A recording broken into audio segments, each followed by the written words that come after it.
اللہ تعالیٰ نے قرآن پاک کی بہت ساری صورتوں میں وقوع قیامت کا ذکر فرمایا ہے۔ جس آدمی کا قیامت پر ایمان نہ ہو وہ آدمی مسلمان نہیں ہوتا۔ قیامت آئے گی، قیامت قائم ہوگی، حشر کا میدان لگے گا، گناہگار کو سزا، نیکوکار کو جزا ملے گی۔ یہ وہ تصور ہے جو انسان کی تربیت کرتا ہے، یہ وہ تصور ہے جو اسے زندگی میں چلنے کا طریقہ بتلاتا ہے، حلال حرام کے بیچ فرق کرنے کی اسے نصیحت کرتا ہے۔ اگر قیامت کا تصور زندگی سے نکل جائے تو پھر لوگ بالکل شترے بے مہار اور بے لگام ہو کے دنیا میں گھومیں گے۔ اس لیے قرآن مجید نے بڑی شرح و بسط کے ساتھ، بڑی وضاحت کے ساتھ، بڑی تفصیل کے ساتھ قیامت اور وقوع قیامت کا ذکر فرمایا۔ اور قرآن مجید کی متعدد آیات اور پوری صورتیں وہ بتلاتی ہیں کہ قیامت کا منظر بڑا سخت ہوگا، بڑا گھمبیر ہوگا، اور اس کے اندر انسان بڑا گھبرائے گا۔ قیامت کب آئے گی؟ قیامت کی تاریخ کیا ہے؟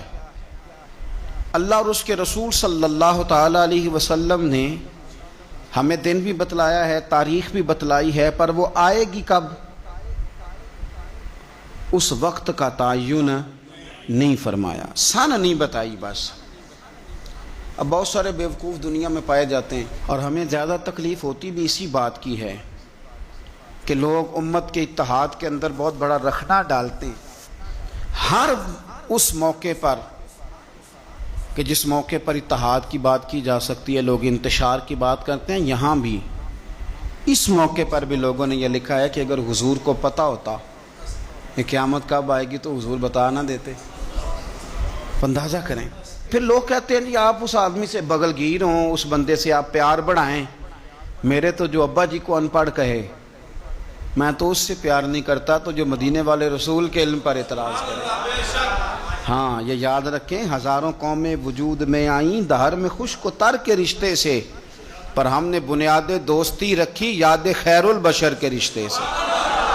ہم اس کے غلام ہیں جو حضور کا غلام ہے، لیکن اسے ہر مقام پر نبی پاک میں نقص نظر آئے تو پھر دشمن احمد پہ شدت کیجئے، ملحدوں سے کیا مروت کیجئے، اور شرک ٹھہرے جس میں تعظیم حبیب اس برے مذہب پہ لعنت کیجئے۔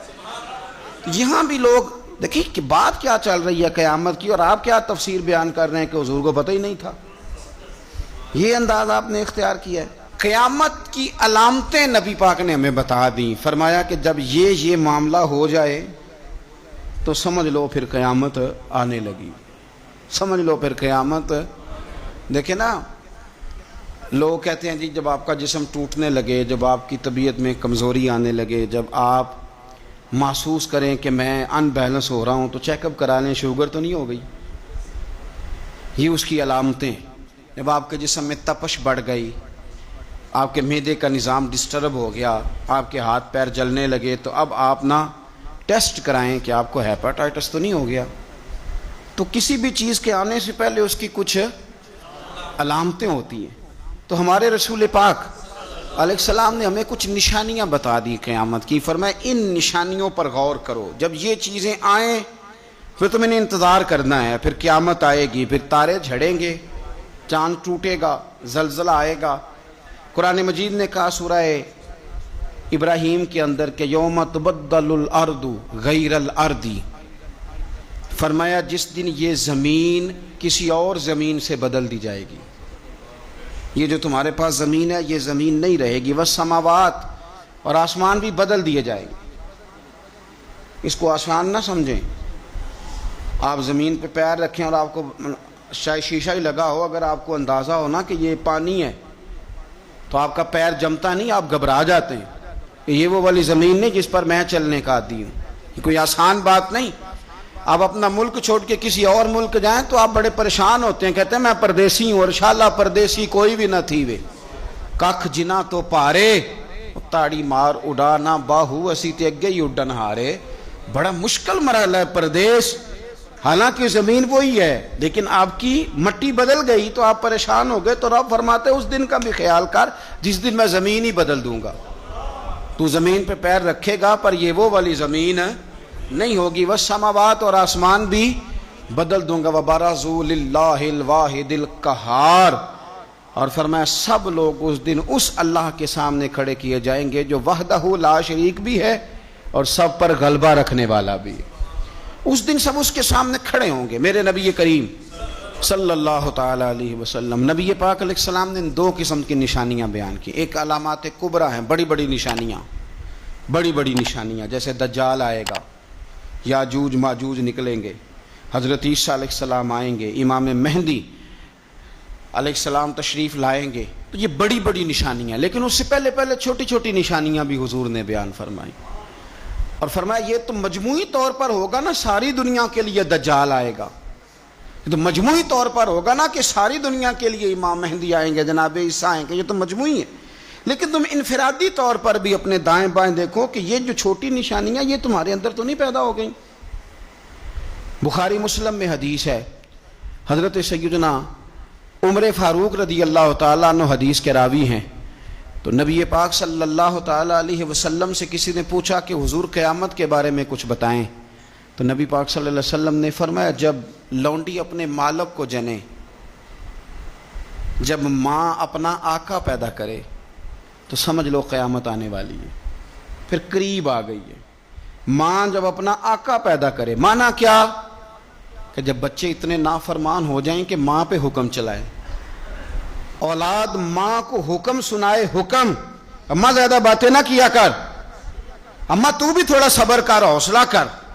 جب بچے ماں باپ کو باتیں سنائیں، حکم چلائیں، چونکہ بیٹا کماتا ہے تو وہ اپنے ابا جی کو کہتا ہے کہ ابا جی اب آپ ٹھہرے، آپ کو نہیں پتا، اب میرے ہاتھ میں سارا کچھ ہے. فرمایا جس دن تم یہ دیکھو کہ لونڈی نے آقا جنا ہے، ماں نے بیٹا نہیں پیدا کیا، اپنا سردار پیدا کر بیٹھی ہے، تو پھر تم اس دن یہ نہ کہنا بے سکونی ہو گئی، بدامنی ہو گئی، بلکہ اس دن سمجھ لینا کہ قیامت آنے لگی. بچے مسلط کریں، آپ یقین کریں بچے مسلط کرتے ہیں، بچے منوا لیتے ہیں اپنا آپ، بڑے نادان ہیں، اپنی جان پہ ظلم کرتے ہیں. اور میں نوجوانوں کو ایک بات عرض کروں، ماں باپ کی بات ماننے کا نام ان کی خدمت نہیں، ان کو خرچہ دینے کا نام خدمت نہیں، بلکہ بتائے رسول کریم علیہ السلام نے کیا فرمایا؟ فرمایا رضا اللہ فی رضا الوالد. تو سمجھ جا کہ تیرا والد راضی کس بات میں ہوتا ہے. اگر تو اس بات کو پا گیا، تو اس کی رضا کو اگر پا گیا تو پھر تیرا اللہ بھی راضی ہو گیا. تو یہ غور کر کہ والد گرامی راضی کس بات، ان کی رضا، ماں کی رضا. کے یار دو یار بچوں سے چھوڑے جاتے ابے کے کہنے پر، دو دوست نہیں چھوڑے جاتے، والا ابا کہتے ہیں ان کے ساتھ نہ بیٹھا کر، کہتے ابا جی یہ تو اچھے بنے. اس کی رضا کو پا جا، اس کی طبیعت کو پرکھ، تو محسوس کر کے یہ راضی کس بات میں ہوتے ہیں. تو ماں باپ کی رضا میں راضی ہو جا، تیرا رب بھی تجھ سے راضی ہو جائے گا. تو حضور نے فرمایا جب تم دیکھو نا، جب تم دیکھو کہ لونڈی نے آقا جنا ہے تو پھر تم قیامت کا انتظار کرو. اور میرے رسول پاک علیہ السلام نے دوسری علامت بیان کی، یہ بخاری مسلم میں بھی ہے، مشکات کتاب الایمان میں بھی ہے. حضور صلی اللہ علیہ وسلم فرمانے لگے جب تم دیکھو کہ ننگے پاؤں، ننگے بدن والے محتاج لوگ، بکریاں چرانے والے، ننگے بدن والے، ننگے پیروں والے، یعنی جن کے پاس پہننے کو کپڑا نہیں تھا، پہننے کو جوتا نہیں تھا، بکریاں چرا کے گزارا کرتے تھے، وہ جب محلات پر فخر کرنے لگے، جو بڑی بڑی کوٹھیوں میں رہنے لگے، تو پھر سمجھ لو قیامت آ گئی ہے. رکشہ چلانے والے کا بیٹا جب وزیر بنے اور اس سے پوچھا جائے کہ کروڑوں روپیہ کہاں سے آیا، تو وہ کہو میرے تو پرائز بانڈ ہی بڑے نکلے ہیں، میں جو بھی خریدتا تھا نکل آتا تھا، جو بھی خریدتا تھا نکل آتا تھا. جب خربوں پتی آدمی سے پوچھا جائے کہ اتنا پیسہ کدھر سے ہے، تو کہ بھینسیں رکھی تھی، وہ بھینسوں سے پرافٹ ہوا ہے.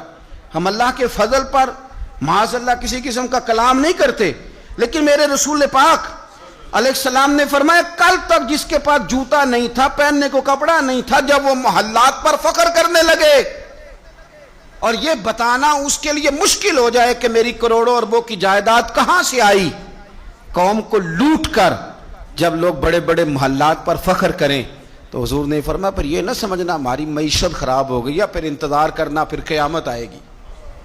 پھر تم نے قیامت کا انتظار کرنا ہے، قیامت آئے گی۔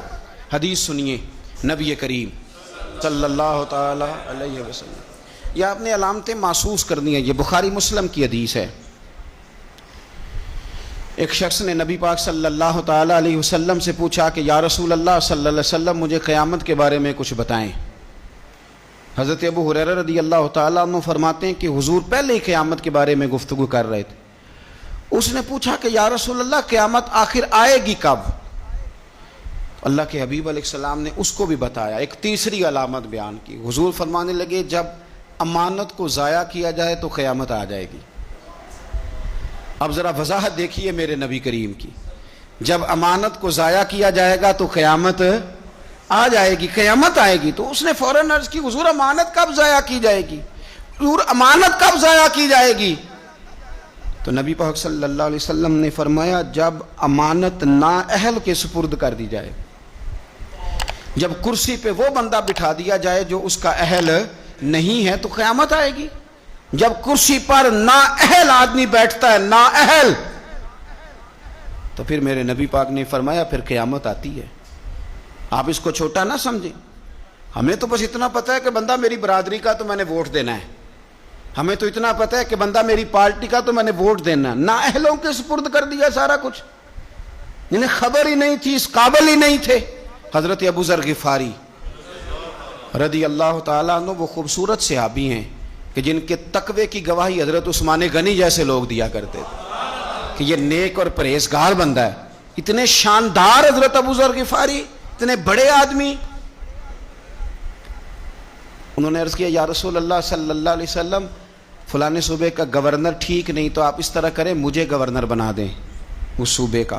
تو نبی پاک علیہ السلام نے فرمایا ابو ذر تو نیک آدمی ہے، تو نفیس آدمی ہے، تو اچھا آدمی ہے، تو پرہیزگار ہے، لیکن حضور علیہ السلام فرمانے لگے تو گورنری کے قابل نہیں، یہ ایک بہت بڑی امانت ہے، بہت بڑی ذمہ داری ہے، تو اس ذمہ داری کو اٹھانے کی طاقت نہیں رکھتا، اس قابل تو نہیں ہے۔ محبت اور چیز کا نام ہے، قابلیت یہ بھی ہو سکتا ہے کہ کوئی آدمی کسی چیز سے مخلص ہو لیکن اس کی قابلیت نہ رکھتا ہو۔ قابل آدمی کو آپ بٹھائیں گے، مخلص ہونا اور ہے، قابل ہونا۔ ایک آدمی آپ سے بڑا پیار کرتا ہے پر وہ ڈاکٹر نہیں، تو دوائی اس سے لیں گے کہ ڈاکٹر سے لیں گے؟ تو آپ کہیں ڈاکٹر تو میرا واقف ہی نہیں، میں نے تو یہ پیار بڑا کرتا ہے دوائی اسی سے لینی ہے۔ بھائی محبت اور چیز ہے، قابلیت ہم نااہلوں کے سپرد مانتے کرتے ہیں، یہ مان جانا چاہیے ہمیں۔ ملا رومی نے ایک بڑی خوبصورت بات لکھی ہے، بڑی خوبصورت، اور فرماتے ہیں کہ بادشاہ نے باز رکھا ہوا تھا، باز بڑا تنگ تھا بادشاہ سے، تو باز جو ہوتا ہے نا اس کے ناخن بڑے ہوتے ہیں، اس کے پر بھی بڑے ہوتے ہیں، اس لیے کہ اس نے پنجوں کے ساتھ اپنا شکار پکڑنا ہوتا ہے، پروں کے ساتھ پکڑنا ہوتا ہے، تو اس کے ناخن بھی بڑے بڑے تھے، پر بھی بڑے بڑے تھے، پر وہ بادشاہ سے تنگ بڑا تھا کہ یہ جو ہے اس نے مجھے قید کیا ہوا ہے۔ ایک دن پنجرا کھلا تھا تو باز اڑ گیا، ایک بوڑھی اماں کے گھر چلا گیا، بوڑھی نے بڑا پیار کیا، پہلے تو تھپکی دی، پھر چوری کھلائی، پھر بڑی محبت کری، باز اس سے بڑا راضی ہوا، اس نے کہا یہ اماں ٹھیک ہے، قید تو نہیں نہ کرتی، چوریاں بھی کھلاتی ہے، پیار بھی بڑا کرتی ہے۔ تو اماں ایک دن کہنے لگی کتنا بیوقوف تھا بادشاہ جس کے پاس تو رہتا تھا، تیرے نہ کبھی ناخن کاٹے نہ تیرے بال کاٹے۔ اس نے اس طرح پکڑا اور پہلے اس کے ناخن اتارے، بڑا چیخا، بڑا چلایا کہ میرا تو کمال ہی میرے ناخنوں میں ہے، انہیں کاٹ ڈالے، پھر اس نے کینچی لی اور اس کے پر کاٹے، کیونکہ دیکھو کتنا برا حال کیا ہوا ہے۔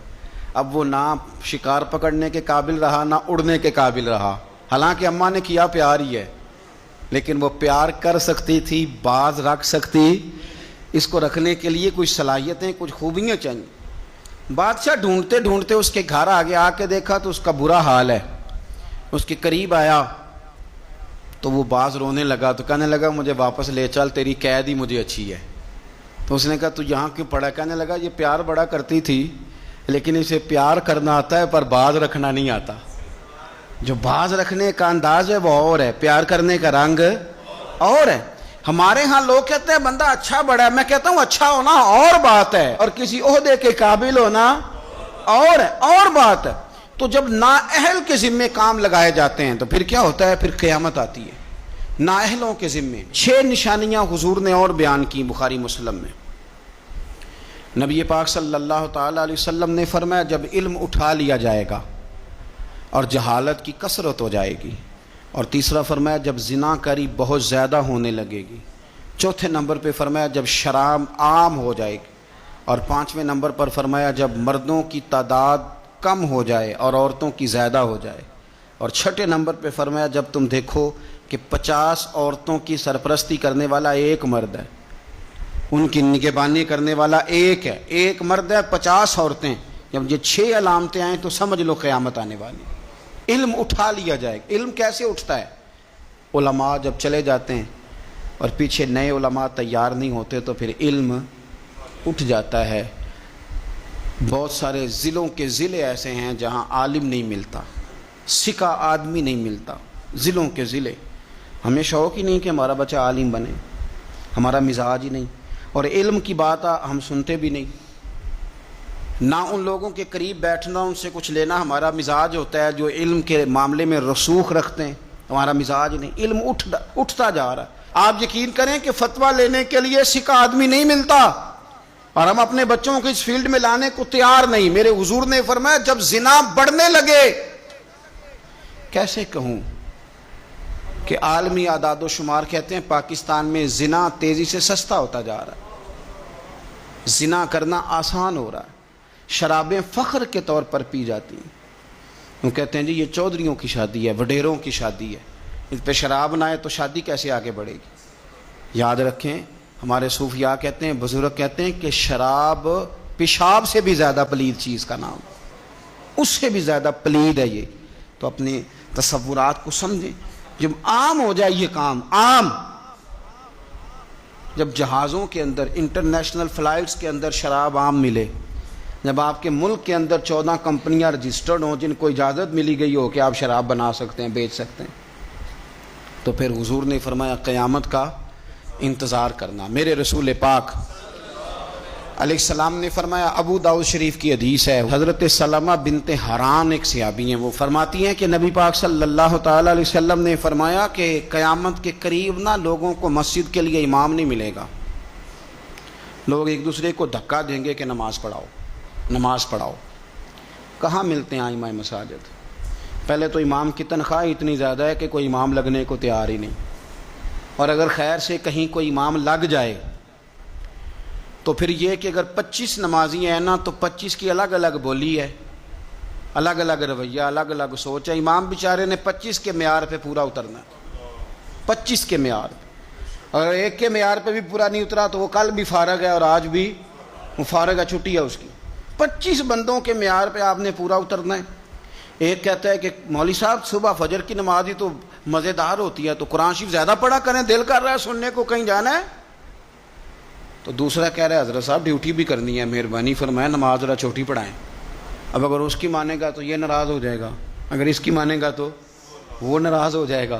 اور امام صاحب پہ حکم بڑی پابندی سے لوگوں کا چلتا ہے، بڑی، میرے سے آ کے مسئلے پوچھتے ہیں، کہتے ہیں جی وہ ہمارا جو امام ہے نا جی وہ گھٹنے نہیں صحیح لگاتا۔ میں نے کہا جب تک میں دیکھ نہیں لیتا اس کے گھٹنے صحیح لگتے ہیں کہ نہیں، میں نے فتویٰ کوئی نہیں دینا، پہلے دیکھ لوں۔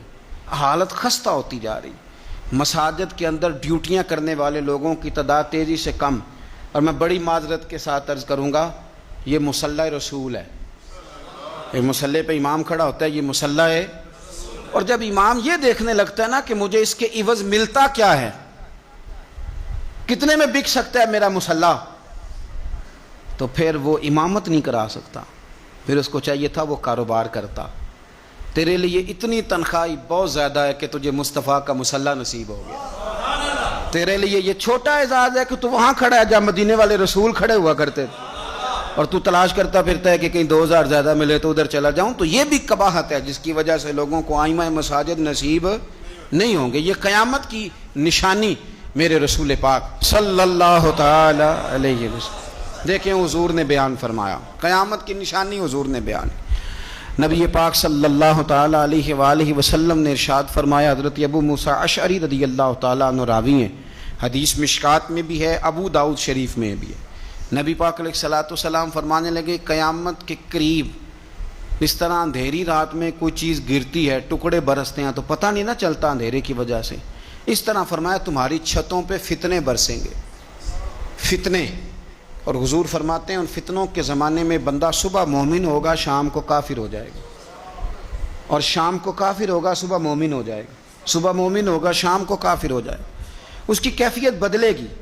اور حضور علیہ الصلوۃ والسلام فرمانے لگے اس زمانے میں جو آدمی چل رہا ہوگا نا اس سے وہ بندہ بہتر ہوگا جو بیٹھا ہوا ہے، اور حضور فرمانے لگے اس زمانے میں جو آدمی دوڑ رہا ہوگا اس سے وہ بہتر ہوگا جو آہستہ آہستہ چل رہا ہے۔ فتنوں کے زمانے میں فتنے چھتوں پر برسیں گے، بندہ صبح مومن ہوگا شام کو کافر ہوگا، شام کو مومن ہوگا تو صبح کافر ہو جائے، اس تیزی کے ساتھ فتنے برسیں گے کہ ایمان لے جائیں گے۔ اے اللہ ہماری اولادوں کی حفاظت فرما، اللہ ہم کمزور ہیں، فتنوں کے زمانے میں ہمارے ایمان کو محفوظ کر، اللہ ہمارے حال پہ رحم فرما۔ جو زیادہ جگہوں پہ جاتا ہے نا، دوڑ کے ادھر چلا گیا، دوڑ کے ادھر چلا گیا، اس کا ایمان زیادہ خطرے میں ہے۔ اور جو بیٹھا ہے ایک جگہ جم کے بیٹھا ہے، سکون سے بیٹھا ہے، آج بیماری نہیں لگ گئی، لوگ کہتے ہیں میں نے اس کی بھی تقریر سنی، پھر میں نے اس کی بھی سنی، پھر میں ادھر بھی گیا، الجھ گئے، ختم ہو گئی بات۔ جب تک وہ ایک جگہ جمے ہوئے تھے ان کا ایمان محفوظ تھا۔